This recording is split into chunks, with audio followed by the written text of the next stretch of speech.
할렐루야. 9월 둘째 주일 온라인 예배를 하나님 앞에 올려드리기를 소망합니다.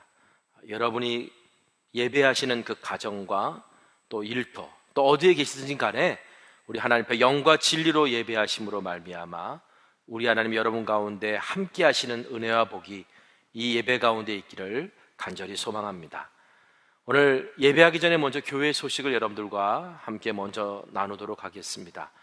우리가 계속해서 거리두기 4단계로 주일 1부부터 4부 예배를 제외한 모든 예배를 다 온라인 예배로 드리고 있습니다. 바라기는 이번 9월 달까지 이렇게 진행을 하고 10월부터는 모든 예배들이 정상적으로 회복되기를 위해 기도하고 준비하고 있습니다. 여러분도 함께 기도해 주시기를 부탁드리겠습니다. 다음 주일은 우리나라의 고유 명절인 추석 명절이 함께 껴 있습니다. 여러분 오랜만에 집에 찾아가고 오고 가실 때 세상을 향한 축복의 통로로 쓰임 받으시기를 바라고 그리고 여러분의 건강과 안전을 위해서 함께 기도하고 또 유념해 주시기를 부탁드리겠습니다. 우리 추석 예배, 추석의 가족 예배 드릴 예배서는 교회 홈페이지 들어가시면 다운 받으실 수 있습니다. 여러분 다운 받으셔서 출력하시거나 저장하셔서 여러분 가정에서 예배 드릴 때 유용하게 사용해 주시기를 바랍니다. 오늘 이 시간 서로 축복하는 시간 갖도록 하겠습니다. 우리가 서로 떨어져서 예배드리지만 우리 성령님은 우리 가운데 함께 하시고 또 함께 역사하시는 성령님이신 줄 믿습니다. 오늘 이 시간 우리가 서로 함께 축복하는 시간 갖도록 하겠습니다. 당신은 하나님의 언약 안에 있는 축복의 통로입니다. 당신은 하나님의 언약 안에 있는 축복의 통로, 당신을 통하여서 열방이 쉽게 돌아오게 되리. 다시 한번 축복할까요? 당신은 하나님의 우리 옆에 가족들을 위해서 축복합시다. 안에 있는 축복의 통로, 당신을 통하여서 열방이 쉽게 예배하게 되리. 우리가 조금 전에 서로 축복하면서 당신을 통해 열방이 주님께 예배하게 될 것이라고 그렇게 서로 축복했습니다. 그렇습니다.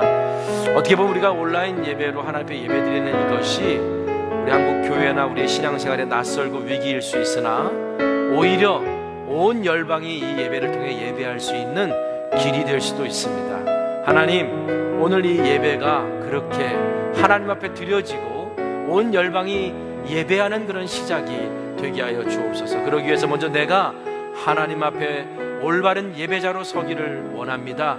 성전 뜰만 밟고 돌아가는 그런 예배 드리지 말게 하시고 하나님의 얼굴을 경험하는 예배를 드리게 하여 주옵소서라고 우리 함께 다 같이 기도하겠습니다.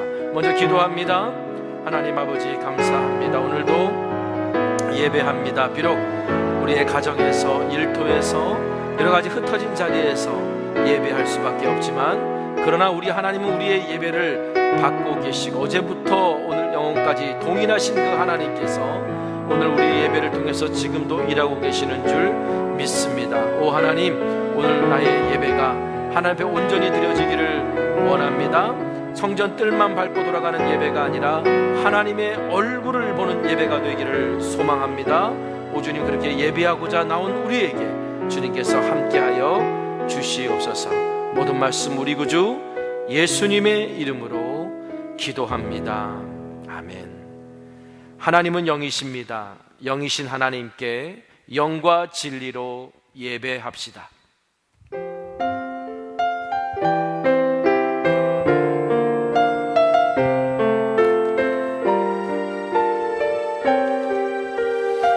나는 하나님을 예배하는 예배자입니다. 나는 하나님을 예배하는 예배자입니다. 내가 서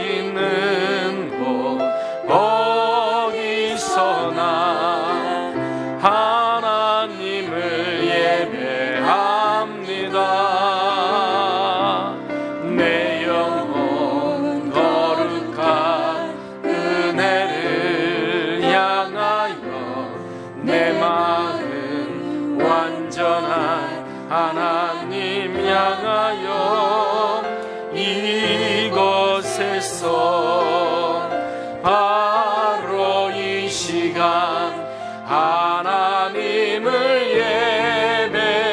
예배하 이곳에서 바로 이 시간 이곳에서 바로 이 시간 하나님을 예배합니다.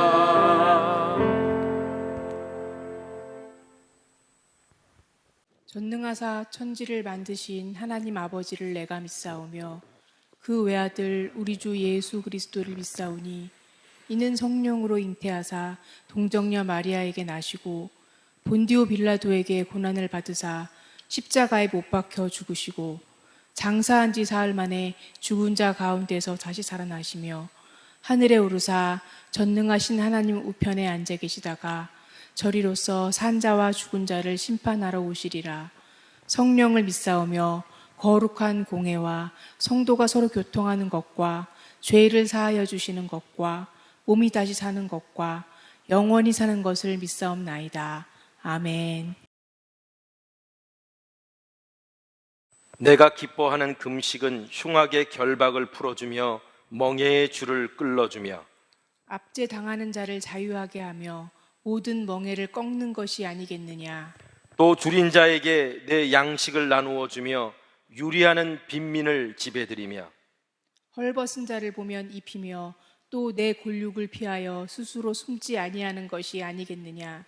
그리하면 내 빛이 새벽같이 비칠 것이며 내 치유가 급속할 것이며 내 공의가 내 앞에 행하고 여호와의 영광이 내 뒤에 호위하리니 내가 부를 때에는 나 여호와가 응답하겠고 내가 부르짖을 때에는 내가 여기 있다 하리라.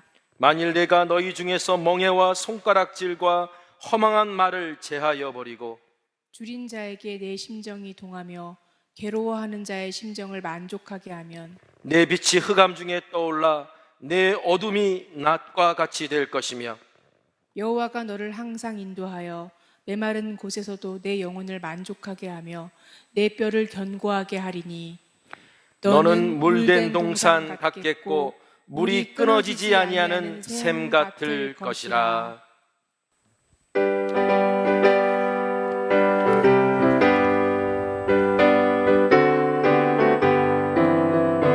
빛의 사자들이여 어서 가서 어둠을 물리치고 주의 진리 모르는 백성에게 복음의 빛 비춰라. 빛의 사자들이여 복음의 빛 비춰라. 죄로 어두운 마음 맑게 비춰라. 빛의 사자들이여 선한 사역 위하여 힘을 내라. 주 함께 하시겠네. 주의 크신 사랑을 전파하며 복음의 빛 비춰라. 빛의 사자들이여 복음의 빛 비춰라. 죄로 어두운 마음 맑게 비춰라. 빛의 사자들이여 주님 부탁하신 말 순종하여 이 진리 전파하라. 산을 넘고 물 건너 힘을 다해 복음의 빛 비춰라. 빛의 사자들이여 복음의 빛 비춰라. 죄로 어두운 마음 맑게 비춰라. 빛의 사자들이여 동서남북 어디나 땅끝까지 주님만 의지하고 눈 어두워 못 보는 백성에게 복음의 빛비처럼 빛의 사자들이여 복음의 빛비처럼 죄로 어두운 마음 밝게 비춰라 빛의 사자들이여.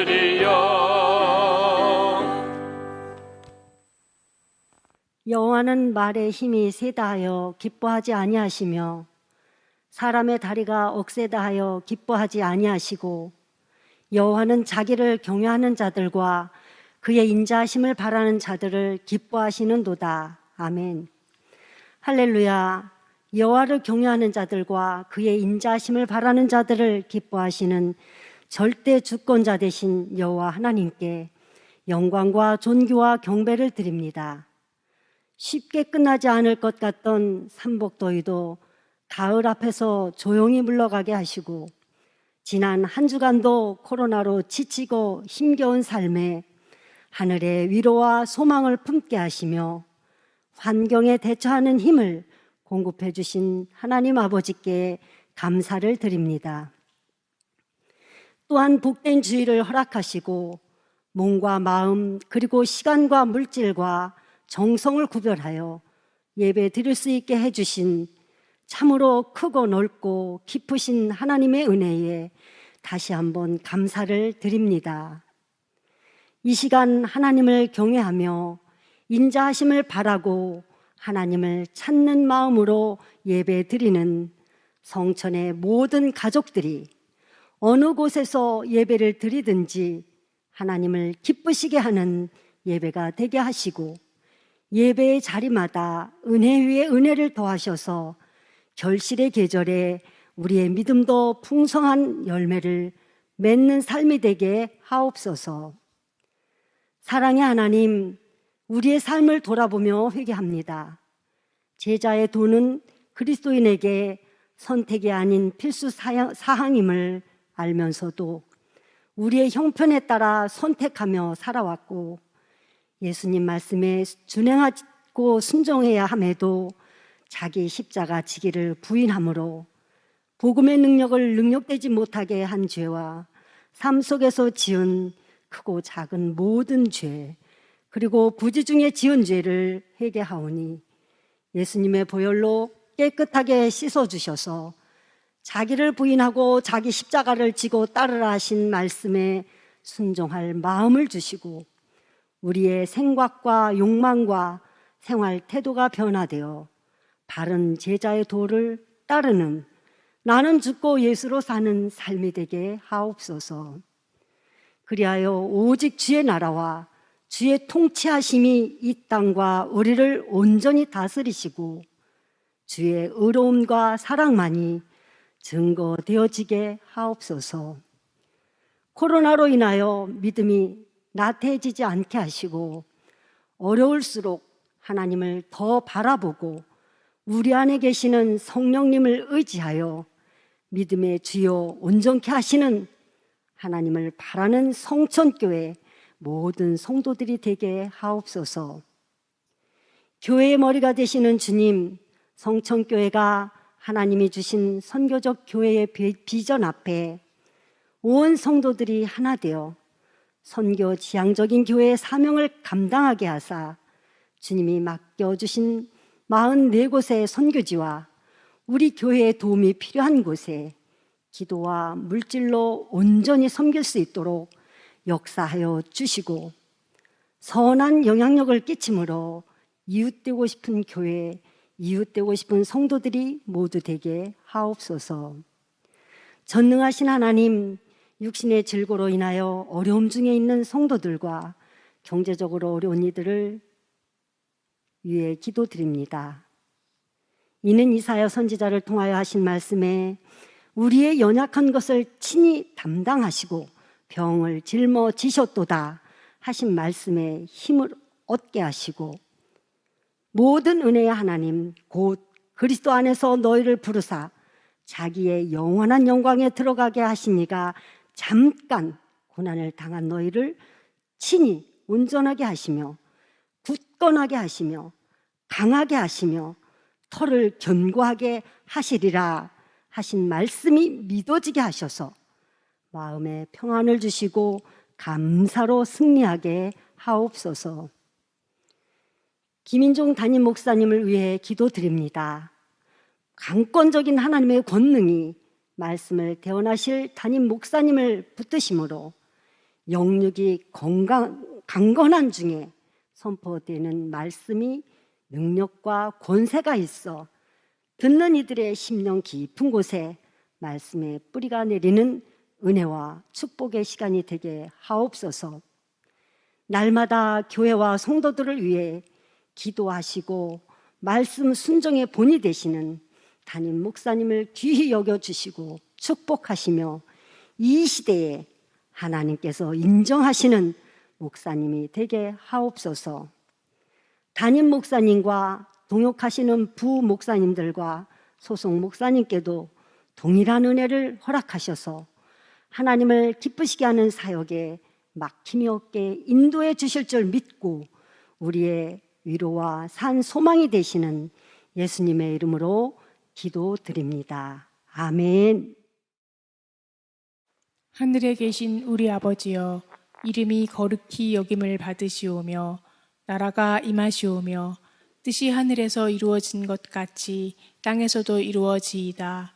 오늘 우리에게 일용할 양식을 주시옵고 우리가 우리에게 죄 지은 자를 사하여 준 것 같이 우리 죄를 사하여 주시옵고 우리를 시험에 들게 하지 마시옵고 다만 악에서 구하시옵소서.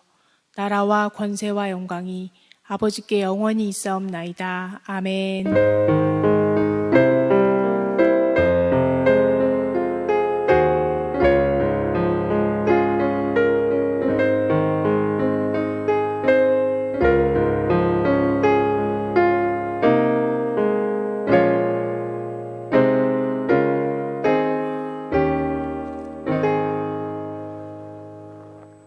오늘 우리에게 주시는 하나님의 말씀은 베드로전서 1장 13절에서 25절까지 말씀인데요.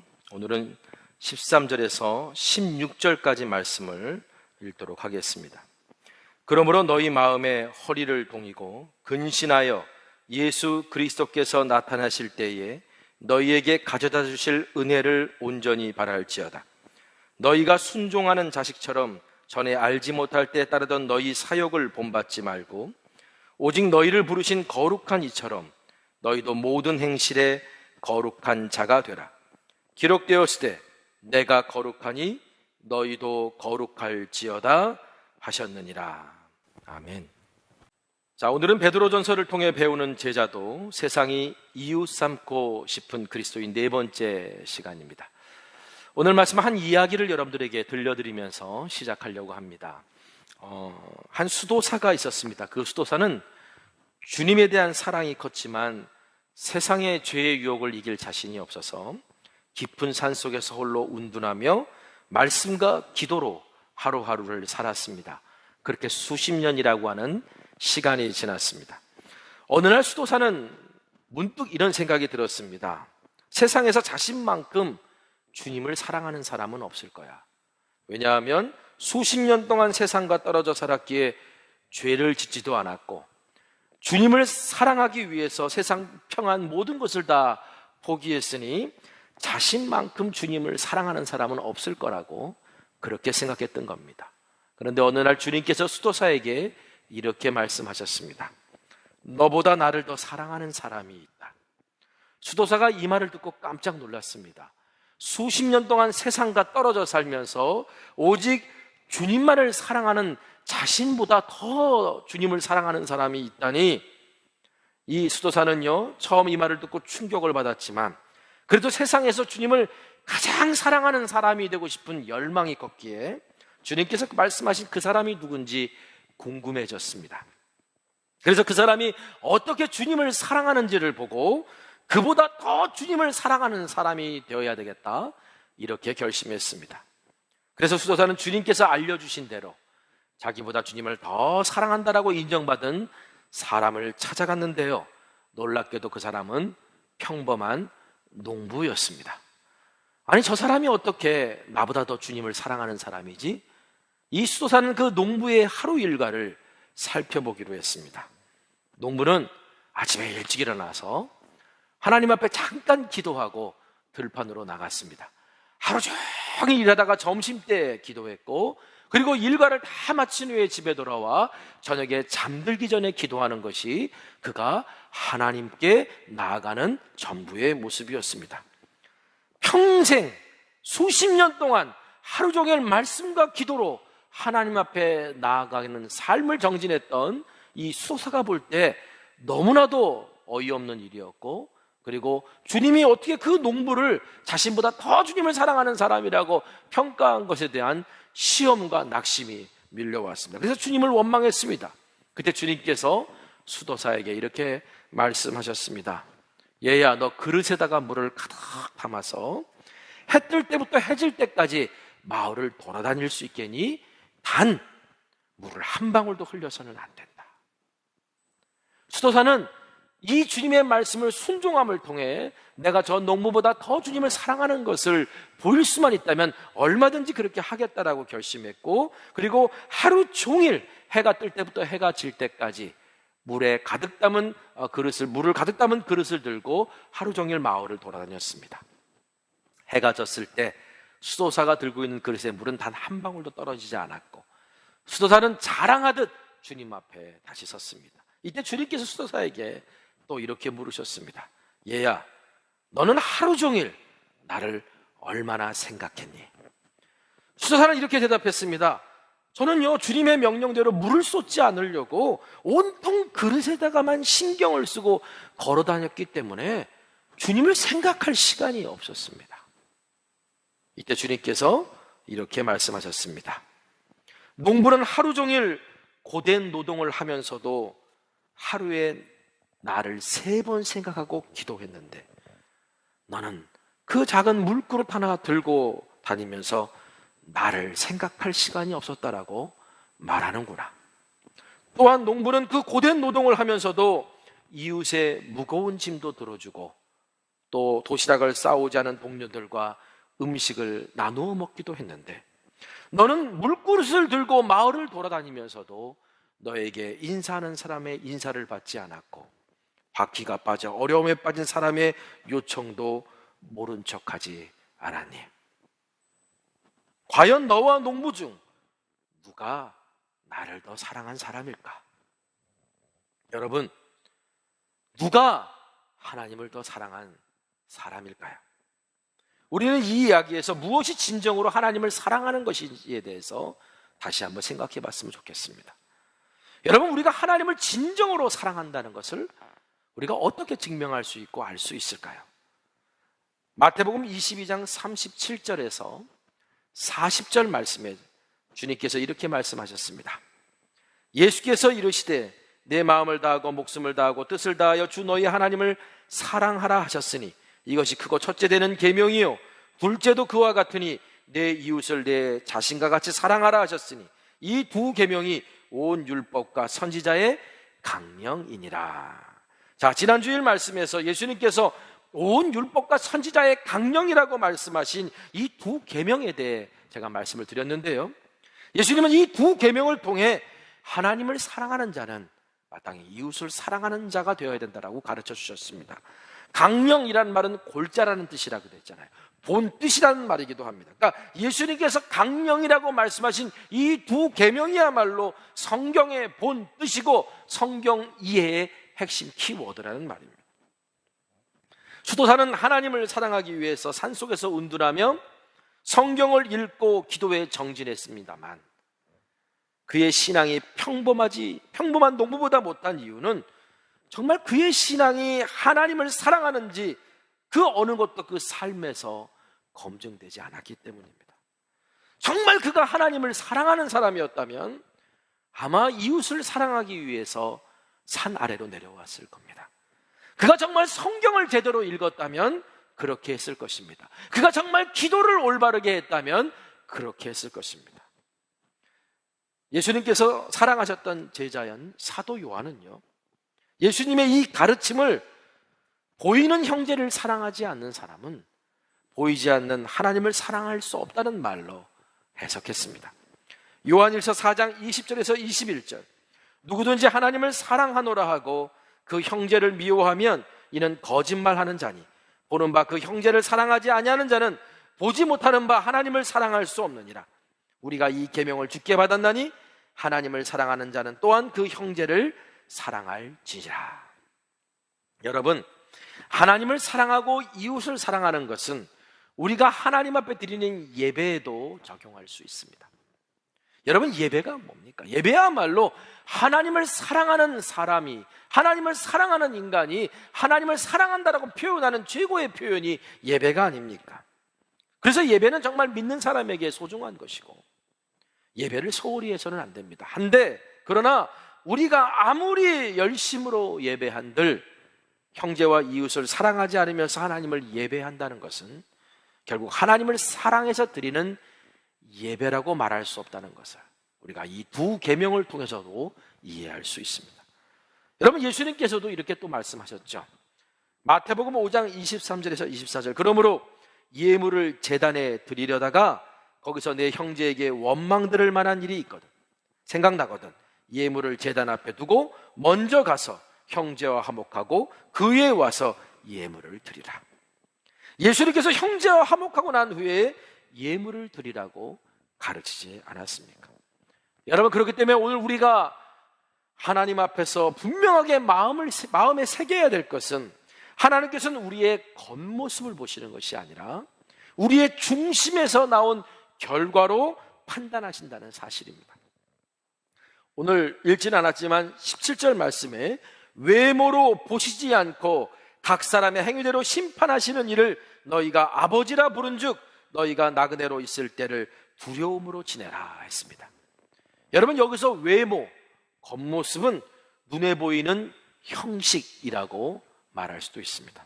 우리가 아무리 완벽해 보이는 형식을 가지고, 우리가 아무리 완벽해 보이는 예배의 모습을 가지고 하나님을 예배하고 또 내가 경건한 신앙인 것처럼 행동한다 할지라도 우리 하나님께서는 우리의 중심을 보시고 우리의 중심에서 나오는 어떤 모든 삶의 그런 어떤 행위와 동기를 다 아셔서 판단하신다는 것을 우리가 잊어서는 안 된다는 거예요. 자, 그렇다면 여러분, 우리가 이런 하나님 앞에, 우리의 중심을 보시는 하나님 앞에 우리는 어떻게 예배해야 되고 어떤 삶을 살아야 될까요? 자, 오늘 본문에서 사도 베드로는 이 답을 거룩이라고 우리에게 가르쳐 줍니다. 여러분, 거룩이 뭡니까? 일단 여러분, 그냥 거룩 그러면 떠오르는 이미지를 한번 생각해 보십시오. 거룩 그러면 엄숙하고 웅장하고 뭔가 무게 있고, 뭐 일반적으로 거룩 그러면 그런 이미지가 떠오르지 않습니까? 제가 고등학교 다닐 시절에 이제 교회에서 중고등부 헌신 예배가 있었어요. 그 중고등부 헌신 예배 시간에 중고등부 학생들이 주일 저녁 예배 때 나가서 특송을 했는데요. 자, 특송이 끝나고 딱 났는데 앞자리에 계신 권사님 한 분이 우리를 혼내시는 거예요. 그랬더니 그 옆에 있던 권사님들도 고개를 끄덕끄덕거리면서 그렇지 그렇게 말씀하시는 거예요. 여러분, 우리가 특송을 했는데 왜 혼난 줄 아십니까? 찬송가를 공손하게 두 손으로 붙들고 특송을 했어야 되는데 감히 찬송가를 한 손으로 들고 하나님 앞에 특송했다고 혼난 거예요. 물론 한 손으로 드는 것보다 두 손으로 드는 게 더 멋있어 보이긴 하지만 여러분, 철없는 고등학교 아이들이 하나님 앞에 그래도 주일 저녁에 나와서 특송한다 그러는데 찬송가를 한 손으로 들고 불렀다고 특송 끝나자마자 혼낸다는 게 어린 나이에 제가 그때 얼마나 상처를 받았으면 그때까지 지금까지 이것을 기억하고 있겠어요. 여러분, 제가 어릴 적 겪었던 이 일화는요, 한국 교회가 생각하고 있는, 일반적으로 생각하는 거룩에 대해서 한국 교회가 어떻게 생각하고 있는지를 보여주는 어떠한 예이기도 합니다. 그리고 사실은 지금 그냥 이런 모습들, 이런 유의 모습들이 한국 교회 곳곳에 여전히 존재하고 남아 있어요.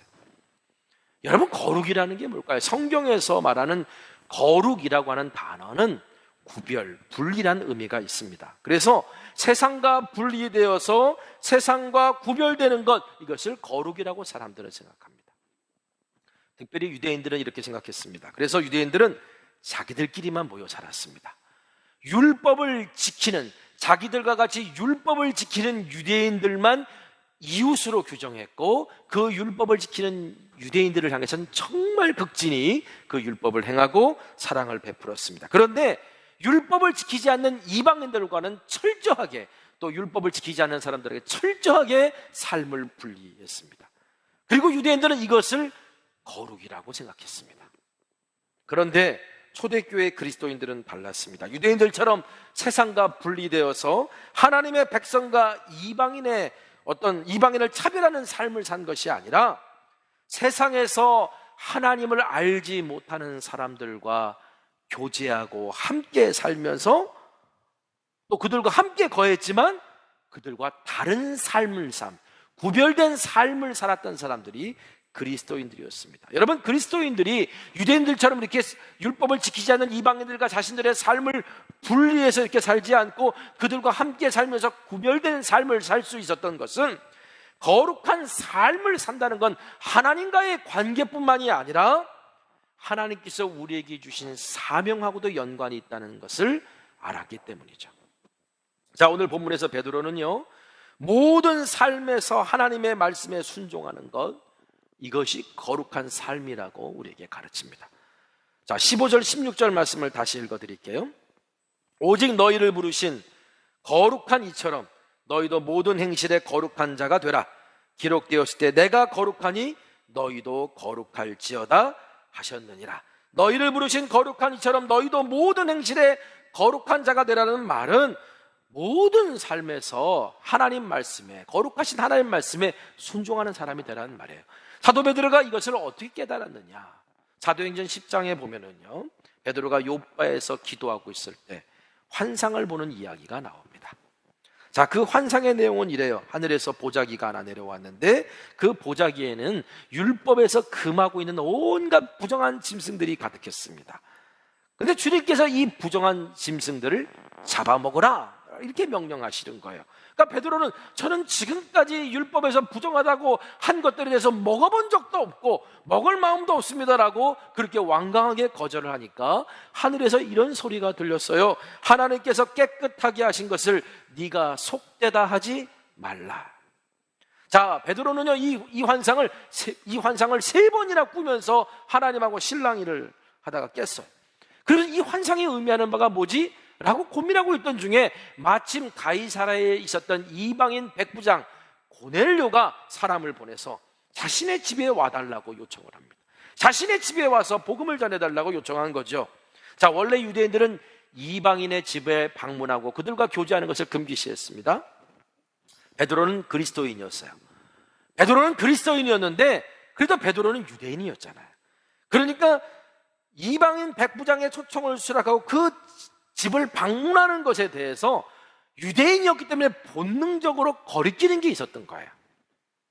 그런데 주님께서 환상을 미리 보여주셨기 때문에 베드로는 그 환상에 의미하는 바가 자신의 신앙의 한계를 하나님께서 깨닫게 해주시는 것을 알고 주의 말씀에 순종해서 가이사라에 있는 이방인 백부장 고넬료의 집에 찾아가, 거기 갔더니 이방인들이 모여 있잖아요. 그들에게 복음을 전했어요. 그랬더니 그곳에 성령이 임하는 놀라운 경험을 합니다. 이때 베드로가 거룩에 대해서 깨달은 게 뭘까요? 베드로가 깨달은 거룩은 뭘까요? 거룩의 본뜻은 지금 있는 규례를 지키는 것이기도 하지만 하나님의 말씀에 순종하는 것이, 그게 거룩의 본뜻이다. 지금 있는 규례를 지키는 일도 해야 될지 모르겠지만 무엇보다도 하나님께서 말씀하신 것에 순종하는 것, 이게 거룩의 본뜻이라는 거예요. 그래서 베드로는 욥바의 환상을 통해 유대인들의 전통과 관습에 묶여 있었던 믿음의 한계를 뛰어넘고 새 일을 향한 하나님의 부르심에 순종할 수 있었던 겁니다. 자, 오늘 우리가 스스로에게 질문해 봤으면 좋겠어요. 혹시 우리도 하나님이 정하다고 하시는데 스스로 부정하다고 말하면서 순종하지 못하는 것은 혹시 없나요? 하나님께서 하나님의 선교와 하나님의 놀라운 일들을 위해 정하다라고 말씀하시는데 내가 살아온 배경과 환경과 지식과 그 경험에 갇혀서 스스로 그것은 부정한 것이라고, 거룩하지 않은 것이라고 규정하면서 하나님께 순종하지 못하는 것이 없는지 돌아봤으면 좋겠습니다. 여러분, 베드로가 환상을 보고 자신의 신앙의 한계를 깨달았듯이요, 저는 기도하고 바라기는 성령께서 오늘 말씀을 통해 우리의 신앙의 한계를 깨닫게 하시고 내가 거룩하니 너희도 거룩하라는 말씀에 순종하는 거룩한 삶의 시작이 우리 가운데 일어나기를 간절히 소망합니다. 자, 그렇다면 하나님께서 우리에게 거룩하라라고 명령하신 그 목적이 있을 거 아닙니까? 그 목적이 뭘까요? 15절 말씀에 보면은 앞에서 말씀드린 것처럼 오직 너희를 부르신 거룩한 이처럼 그랬어요. 그러니까 하나님께서 거룩하라고 명령하신 것은 하나님께서 우리를 부르신 것과 연관이 있다는 거죠. 자, 하나님께서 이스라엘 백성을 선택하셔서 거룩한 백성이 되게 하신 이유는 뭐라고 그랬습니까? 출애굽기 19장 6절에 너희가 내게 대하여 제사장 나라가 되며 거룩한 백성이 되리라. 너는 이 말을 이스라엘 자손에게 전할지니라. 하나님께서 이스라엘 자손을 거룩하게 하신 목적이 뭐예요? 제사장 나라가 되게 하려고. 제사장 나라가 된다는 것은 이스라엘을 통해 모든 민족이 하나님을 예배하도록 하시겠다라고 하는 선교적인 부르심이 그 안에 담겨져 있었다는 거예요. 그러니까 하나님께서 이스라엘을 거룩하라라고, 이스라엘에게 거룩하라라고 명령하신 것은 선교적인 부르심이었다는 겁니다. 여러분, 이 선교적인 부르심은요, 이 세상에 사는 그리스도인들이, 바로 오늘 저와 여러분들이 거룩한 삶을 살아야 하는 목적이기도 해요. 베드로도 흩어진 나그네로 고난을 견디며 살아가는 그리스도인들을 향해서 이렇게 말했습니다. 베드로전서 2장 9절에 너희는 택하신 족속이요 왕같은 제사장들이요 거룩한 나라요 그의 소유가 된 백성이니 이는 너희를 어두운 데서 불러내어 그의 기이한 빛에 들어가게 하신 이의 아름다운 덕을 선포하게 하려 하심이라. 여러분, 그러므로 그리스도인된 우리가 이 세상에서 거룩한 삶을 살아야 될 이유는 하나님과의 관계뿐만 아니라 모든 민족을 제자 삼고 땅끝까지 증인되라는 우리의 사명 때문이기도 합니다. 자, 마태복음 5장 14절에서 예수님께서 이렇게 말씀하셨어요. 너희는 세상의 빛이라. 산 위에 있는 동네가 숨겨지지 못할 것이요. 예수님께서 너희는 세상의 빛이라고 말씀하셨습니다. 여러분, 어둠 속에서 빛만큼 확실하게 구분되는 게 없어요. 그렇죠? 거룩한 삶도 마찬가지예요. 세상이 죄로 오염되고 어두울수록 성도의 거룩한 삶은 확실하게 드러나게 되어 있습니다. 거룩한 삶은 구별된 삶이라고 말씀드렸잖아요. 그러므로 예수님께서 너희는 세상의 빛이다 라고 말씀하신 것은 당신을 따르는 제자들에게 세상에서 거룩하게 사는 것이 세상과 구별되는 삶이고, 그 거룩한 삶이 어두운 세상의 빛으로 비춰짐을 통해 하나님을 알지 못하는 사람들이 하나님께 영광 돌리게 한다. 하나님께 영광 돌리게 한다는 게 뭐예요? 하나님을 예배하게 한다라고 하는 말입니다. 그래서 마태복음 5장 16절 이같이 너희 빛이 사람 앞에 비치게 하여 그들로 너희 착한 행실을 보고 하늘에 계신 너희 아버지께 영광을 돌리게 하라 라고 하셨습니다. 여러분, 우리는 예수님께서 제자들에게 너희는 빛이다 라고 말씀하신 것이 아니라 너희는 세상의 빛이다 라고 말씀하신 것에 주목해 봐야 돼요. 너희는 세상을 향한 빛이다. 마태복음 5장 15절 사람이 등불을 켜서 말 아래 두지 아니하고 등경 위에 두나니 이러므로 집안 모든 사람에게 비추느니라. 여기서 말은 한 대, 두 대, 한 말, 두 말 할 때 그것을 재는 그 그릇을 의미하는 거거든요. 그러니까 예수님께서 가르치신 의미는 뭐냐면, 자, 등불을 켜서 그 말을 재는 그릇으로 덮어두면 등불을 왜 켜냐는 거예요. 등불을 켰다면 등경 위에 올려둬서 방안 전체를 비추게 해야 되는 거 아니냐는 말씀입니다. 저는 이 시대의 교회와 그리스도인들이 왜 세상의 빛이 되지 못하는지 그 원인과 그것을 해결할 답이 바로 예수님의 이 비유에 있다고 생각해요. 여러분, 그리스도인들 중에는요 좋으신 분들이 너무너무 많습니다. 어떠다가 뭐 참 호의를 베풀고 이런 분들 보면 저분 혹시 교회 다니는 사람일 거야. 그러면 100% 교회 다니는 사람이에요. 뭐 텔레비전 같은 데서 정말 인자하게 말하고 뭐 이런 분들 보면 저분 교회 다니시는 분일 거야, 예수 믿는 분일 거야. 알고 보면 다 예수 믿는 분들이더라고요. 성실하고 믿음 좋은 분들이 많고요. 따뜻하고 사랑 넘치는 분들도 많아요. 우리가 하나님의 은혜를 경험하고 십자가의 구속의 은혜를 안다면 당연히 우리는 그런 삶을 살아야 돼요. 그런데 그렇게 많음에도 불구하고 우리의 모습은요, 마치 등불을 켜서 그릇으로 덮어둔 것 같은 모습이에요. 여러분, 그릇으로 등불을 덮어뒀다는 것은 세상과 우리를 분리시켜서 신앙생활을 우리끼리만 한다는 얘기예요. 그래서 교회 안에서 참 믿음 좋은 분들이라고 인정받는데 세상에는 무기력한 성도들이 대부분 많아요. 여러분, 또한 등불을 켜서 그릇으로 덮어두면 어떻게 되겠습니까? 당연히 이제 산소가 희박해지면서 결국 등불도 꺼지겠죠. 저는 어떻게 보면 지금 우리의 모습은요, 꺼져가는 심지를 끄지 아니하시는 그 하나님의 은혜 때문에 간신히 버티고 있는 모습이 아닐까, 이런 생각을 오늘 말씀을 묵상하면서 하게 됐습니다. 그렇다면 이제 우리가 어떻게 해야 되나? 등불을 그릇으로 덮어둬서 우리끼리만 즐기고 우리끼리만 좋아하고 우리끼리만 행복한 신앙생활을 하는 것이 아니라 예수님 말씀처럼 등경 위에 둬서 세상에 비춰야 된다는 거예요. 자, 그런데 하나님을 알지 못하는 사람들에게 우리가 얼마나 예배를 잘 드리는지 보여준다고 이것이 그들에게 빛이 될까요? 우리가 교회 안에서 얼마나 봉사를 열심히 하고 헌신하는 걸 보여준다고 그들이 그것을 빛으로 이해할까요? 우리가 얼마나 성경을 많이 읽고 우리가 기도를 얼마나 잘하는지, 여러분, 하나님을 알지 못하는 사람들은 그 의미가 뭔지 몰라요. 우리가 예배 드리는 걸 그들은 낭비라고 보고요, 시간 낭비, 물질 낭비라고 우리의 신앙생활을 그렇게 판단하는 사람들이에요. 이건 정말 중요한 것들이거든요. 그런데 우리 신앙 공동체에서 예수 믿는 하나님을 아는 사람들에겐 이게 얼마나 중요한 것인지를 알고, 그리고 그 중요한 가치를 우리가 인정해야 됩니다. 그런데 우리가 지금 말하는 예배, 또 봉사, 뭐 교회 안에서 봉사, 성경을 많이 읽고 뭐 기도하고 뭐 찬양을 잘하고, 여러분, 이런 것들은요, 신앙 공동체 안에서만 얼마나 중요한 것인지 가치를 인정받는 거지, 하나님을 알지 못하는 사람은 그 의미가 뭔지를 몰라요. 하나님을 알지 못하는 사람들이 우리에게 구원의 빛을 발견하려면 우리가 얼마나 예배를 잘 드리고 있느냐가 아니라, 우리가 얼마나 성경을 많이 읽고 있고 기도를 열심히 하고 있느냐가 아니라, 예수님 말씀처럼 우리의 믿는 바가 우리의 삶에서 착한 행실로 비춰져야 된다는 거예요.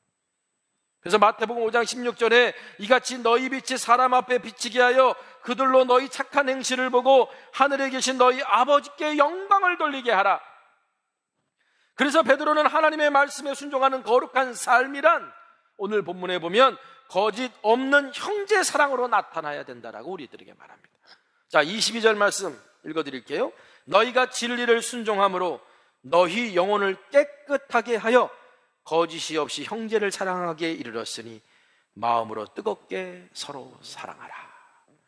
하나님 말씀에 순종하는 거룩한 삶, 영혼이 된 사람들은 어떤 열매가 나타난다고요? 거짓 없이 형제를 사랑하는. 여러분, 근데 우리가 잊지 말아야 될 것은 우리를 거룩하게 하시는 분은 성령님이시다라는 것은 잊지 말아야 돼요. 그리고 우리가 마음으로 뜨겁게 서로 사랑하게 하실 수 있는 분도 오직 성령님이시라는 것을 우리가 알아야 돼요. 이 말씀 나중에 더 자세히 여러분들과 함께 나눌 수 있는 시간이 있기를 소망합니다. 여기서 중요한 건 뭐냐? 우리가 구원받도록 복음을 전해야 될 사람들은 우리의 거룩한 예배가 아니라 거룩한 예배에서 흘러넘치는 거룩한 삶을 통해 복음을 받아들인다는 거예요. 그리스도인들은 이걸 거룩한 삶이라고 말하지만 하나님을 알지 못하는 사람들은 거룩한 삶이라는 의미가 뭔지를 몰라요. 그리스도인들은 그래서 이걸 거룩한 삶이라고 쓰지만 하나님을 알지 못하는 사람들은 이것을 사랑으로 읽습니다. 앞서 평생 산속에서 운둔하며 말씀과 기도에 정진한 수도사가 왜 평범한 농부보다 못한 신앙인으로 주님께 판단받은 것인가? 그가 말씀과 기도가 부족했기 때문일까? 아니에요. 물론 디모데전서 4장 5절의 말씀처럼 사도 바울이 이렇게 말했죠. 하나님의 말씀과 기도로 거룩하여짐이라. 하나님의 말씀과 기도로 거룩하여짐이라. 바울의 이 말처럼 우리를 거룩하게 하는 것은 바로 말씀과 기도입니다. 그런데 여러분, 새가 아무리 튼튼한 두 날개를 가지고 있다 할지라도 다리가 없으면 날지 못해요. 우리를 거룩하게 하는 말씀과 기도라는 날개가 내가 두 발로 딛고 서 있는 세상에서 일켜지고 들여져야만이 비로소 우리는 거룩한 삶으로 날아오를 수 있는 거예요.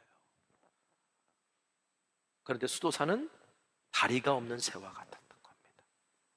세상에 내 발을 딛지 아니하고 그저 말씀과 기도만 읽으면 될 줄 알았는데, 여러분, 우리가 세상이라고 하는 이 삶의 현실에 우리의 두 발을 딛고 말씀과 기도로 날아오를 때 우리는 성령의 바람을 통해서 거룩한 영혼으로 하나님 앞에 더 가까이 나아갈 수 있는 거예요. 베드로 전설을 통해 배워야 되는 제자도 바로 이것입니다. 성령님을 의지해서 말씀과 기도로 세상에서 거룩한 삶을 사는 제자도를 실천하는 오늘 저와 여러분 되기를 간절히 소망합니다. 세상에서 거룩한 삶을 통해 많은 사람을 옳은 길로 인도하는 별처럼 빛나는 믿음이 사람들에게 사랑이라는 모습으로 비춰지기를 주님의 이름으로 간절히 축원합니다. 오늘 말씀 우리가 기억하면서 우리가 함께 찬양하고 기도하기를 원합니다. 주님께서 우리를 너희는 세상의 빛이다 이렇게 말씀하셨잖아요.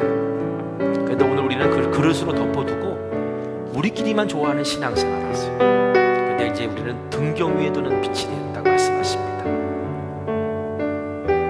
사람들은 우리의 사랑을 통해 그것을 확인하게 될 거예요. 우리 함께 고백할까요?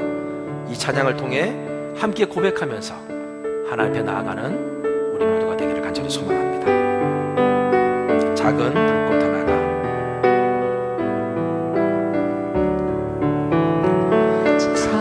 불꽃 하나가 큰 불을 일으키려 고층의 사람들 그 불에 몸 녹이듯이 주님의 사랑이 같이 한 번 경험하며 그의 사랑 모두에게 전하고 싶으리. 친구여 당신께 이 기쁨 전하고 싶소. 내 주는 당신의 의지할 곳에 주라오.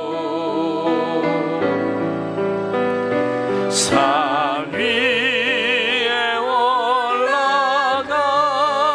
올라가서 세상에 외치리.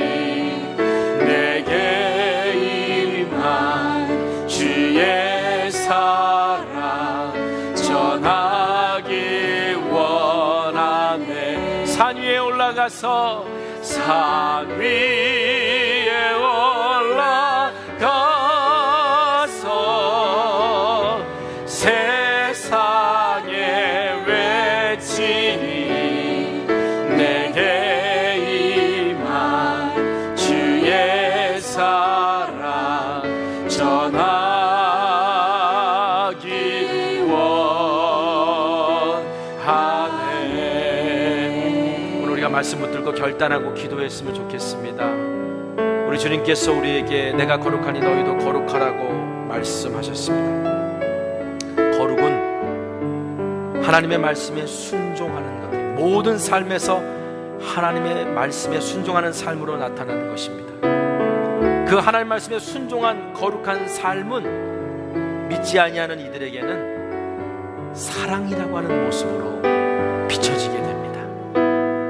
오늘 우리는 예수님 말씀하신 것처럼 등불을 켜놓고 그냥 교회라고 하는 신앙 공동체 안에 우리끼리 믿음 좋다라고 서로 칭찬하고 격려하고 하는 모습으로 끝나는 믿음 생활하고 있지 않은가. 이제 제자도란 세상에서 거룩하게 사는 삶이라는 것을 오늘 베드로 전설을 통해 배우며 세상에 이웃 삼고 싶은 그리스도인, 세상에게 사랑을 비춰줄 수 있는 거룩한 삶을 살아가는 그리스도인으로 우리가 나아가기를 결단했으면 좋겠습니다. 오 주님, 그러나 이것은 내 힘만으로 안 되고 성령께서 나를 거룩하게 하시는 거니 내가 날마다 말씀과 기도로 성령에 의지하여 나아가기를 소망합니다. 오늘 시간 우리가 다 같이 함께 우리가 말씀 붙들고 기도하길 원합니다. 기도하겠습니다. 오 거룩하신 아버지 하나님, 내가 거룩하니 너희도 거룩하라 말씀하셨고 그 말씀대로 우리에게 행하라고 말씀하신 주님, 오 하나님, 오늘 우리가 이 거룩의 의미를 다시 한번 생각합니다. 내가 세상과 분리해서 아버지 하나님, 내가 정말 세상과 분리하는 구별된 삶이 아니라 아버지 세상 안에서 하나님의 말씀을 가지고 살아가는 구별된 삶을 통해 아버지 많은 사람들에게 결국은 하나님의 사랑이 무엇인지를 보여주고 아버지 거룩한 나라, 거룩한 제사장의 역할을 감당하는 것, 이것이 바로 오늘 그리스도인에게 거룩하라고 명령하신 주님의 명령인 줄 믿사오니, 오 주님, 오늘 우리가 기꺼이 하나님의 은혜로 아버지 불을 켜놓고 아버지 그것을 그릇으로 덮어놨던 어리석은 존재가 아닌지를 우리가 주님 앞에 고백하면서, 주님, 오늘 우리의 거룩한 삶이 세상에 사랑이라는 모습으로 비춰지는 것을 아버지 나아가기를 소망합니다. 그러기 위해서 먼저 내 안에 그런 하나님의 놀라운 은혜가 있어야 되는데, 오주는 내가 그 은혜에 붙들려 살아갈 수 있도록 하나님 우리를 인도하여 주시고 이끌어 주시며, 정말 우리가 형제를 사랑하되 마음으로 뜨겁게 서로 사랑할 수 있도록 성령님, 오늘 우리가 말씀과 기도로 나아갈 때 우리를 거룩하게 하여 주시고 우리의 삶에서 그렇게 그리스도의 향기를 바라는 거룩한 제사장으로 살아갈 수 있도록 축복하여 주시옵소서. 사랑이 많으신 아버지 하나님, 오늘 이 시대에 많은 이들이 어떻게 살아가야 될지를 고민하고 새로운 길을 찾는데, 2000년 전 초대교회 그리스도인들은 어떻게 살아가야 되는지 하는 삶의 대안을 사람들에게 보여주었고, 그들의 삶의 모습을 통해 많은 사람들이 주님 앞에 돌아오는 은혜와 역사를 경험할 수 있었습니다. 오늘 우리가 이 시대를 살아가면서 거룩하라고 명령하신 그 명령을 다시 한번 마음에 새기고, 그 거룩한 삶이 어떻게 세상에 어떤 모습으로 드러나야 되는지를 우리가 분명히 깨달아 내가 하나님을 사랑하기에 이웃을 사랑하고, 하나님을 사랑해서 드리는 우리의 예배가 이웃을 향해 사랑으로 퍼져나가는 그런 아름다운 신앙 공동체, 아름다운 그리스도인의 삶이 될 수 있도록 주님 축복하여 주옵소서. 오늘도 하나님 앞에 예배하는 이들 주님의 빛 가운데 있기를 원하오니, 어둠 가운데 있는 모습들을 주님께서 다 제하여 주시옵시고, 내 안에 있는 근심과 염려뿐만 아니라 내 삶에 있는 질병과 고통의 문제까지 주님께 의탁하며 나아갈 때 모든 것을 깨끗하게 하시고 새로운 희망을 주시는 하나님의 놀라운 은혜를 경험하게 하여 주옵소서. 오늘도 주님 앞에 드려진 귀한 예물 우리 주님 기뻐 받아주시고, 우리의 삶에서 하나님의 흥함하실 만한 산 제물까지 우리가 하나님 앞에 함께 올려드리는 복된 주의 자녀 삼아 주시옵소서. 지금은 우리 주 예수 그리스도의 크신 은혜와 하나님 아버지의 무한하신 사랑하심과 성령님의 감화감동 역사 충만 교통 내주하심의 은혜와 은총이 세상에서 거룩한 삶으로 그 제자도의 삶을 실천하기를 결단하는 주의 자녀들을 위해 지금부터 영원까지 함께하여 주시옵기를 우리 구주 예수님의 이름으로 축원합니다. 아멘.